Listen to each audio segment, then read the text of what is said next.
give a quick summary and just go real quickly, because I believe that I already had touched certain points.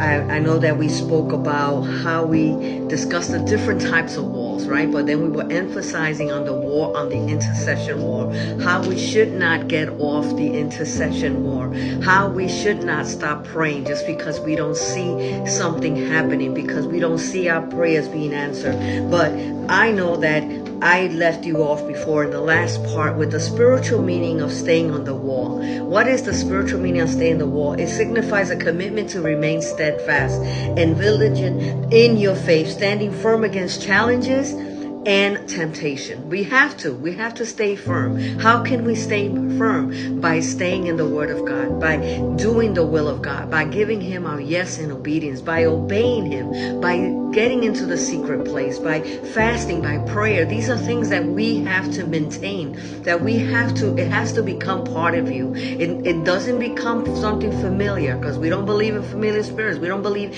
in repeating. No, it should be that every day you're still doing these things, but there's a new desire, a new craving. Even when you're going through the storm, right? Even when you're going through a storm, we hear it all the time. Worship through the storm. Stand firm, stand steadfast in what you believe. Even something not coming out of your mouth, you're worshiping Him with what's the soul, with your spirit that's inside. Because there are times that we don't want to talk. There are times that we don't want to pray.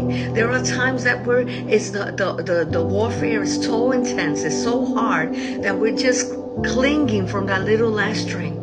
But the Lord is with you. That is when God is with you the most. That is when, have you ever figured out how do I stay still holding on? It's because the Lord is carrying you. He has His angels holding you up, whether you don't see it or feel it. If not, you would not survive this. If you wouldn't survive it, you should be like a city wall protecting its inhabitants from outsider threats. This is your job in the wall of intercession. You're not just doing it for yourself. You're like that city wall protecting your family, protecting your friends, protecting your leaders. You're saying, I'm tired. I am hungry. I don't feel like doing, but I'm not going to get off the wall. No, there's people and souls that are counting on me climbing this wall of intercession. Me staying on this wall. Me reaching the top of the wall and staying there until God tells me it's time for you to go on the other side. And guess what? He might tell you to go on the other side, give you that moment of isolation, of rest, and then tells you you're ready to climb back up again another wall. You're ready to climb up another wall. It represents a posture of unwearying dedication. A posture, look at me with my brush there. A posture of unwearying dedication and perseverance when you face adversity. Why shouldn't we get off the wall? We were discussing in our last episode. Protection and security. The wall provides a physical barrier. It symbolizes the protection offered by God against spiritual attacks or negative influences. The wall. What does the wall represent? Resilience, steadfastness. Staying on the wall implies that's giving up or backing down when faced with difficulties. Not giving up, or backing down when faced with difficulties. Maintaining a strong stance in your beliefs. 2 Timothy, we read 1:7, for God has not given us a spirit of fear. God has not given us a spirit of fear. Isaiah 41:10 says, do not fear, for I am with you. Do not be dismayed, for I am your God. I will strengthen you. I will help you. I will uphold you with my righteous right hand. That is the word of God. That is your faith over fear talk. Psalm 91:4, right? We've read it. Read it again. Read it again. Point 3, watchfulness and awareness. What does the spiritual wall represent? It represents watchfulness and awareness. Or a guard. A guard. You are a guard. You are representing that watchfulness and awareness. You keeps watch for potential threats. You are protecting your leaders. You are protecting your family. You are protecting your generation. You are the bloodline breaker. You are the chain breaker. You are protecting.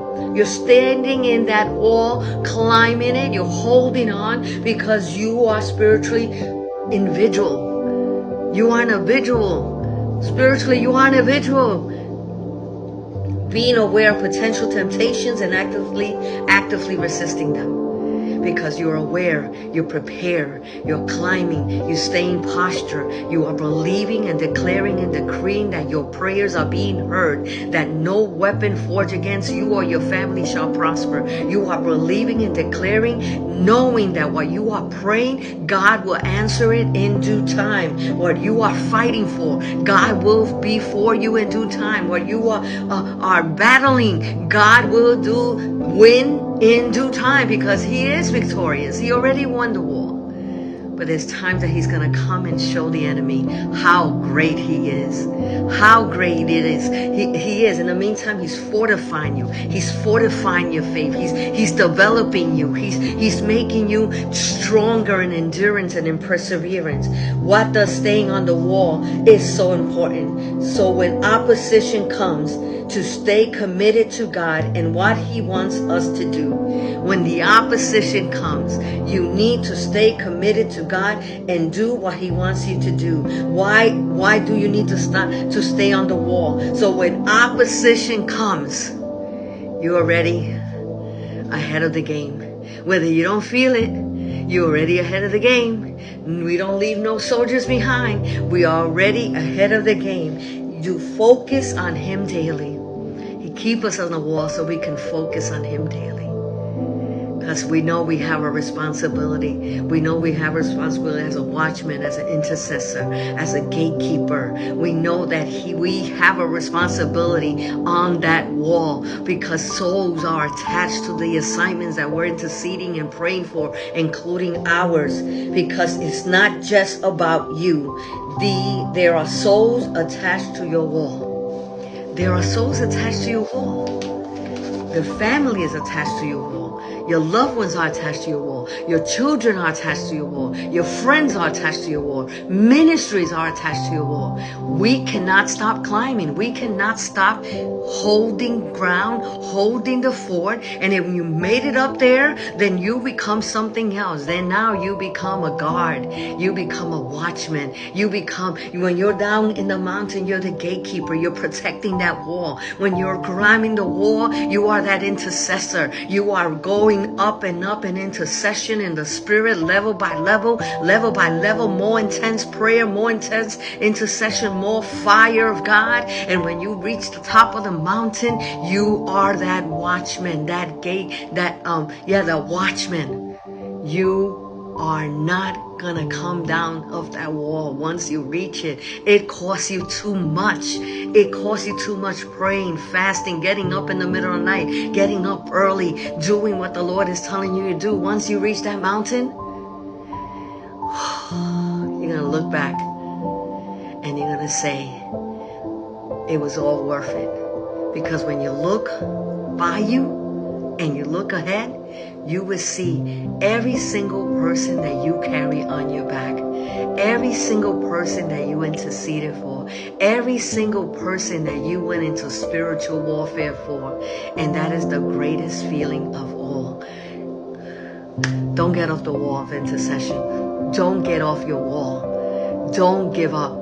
The Lord is about to do what He said He was going to do. I see you next week. It will be back to Tuesday to Thursday.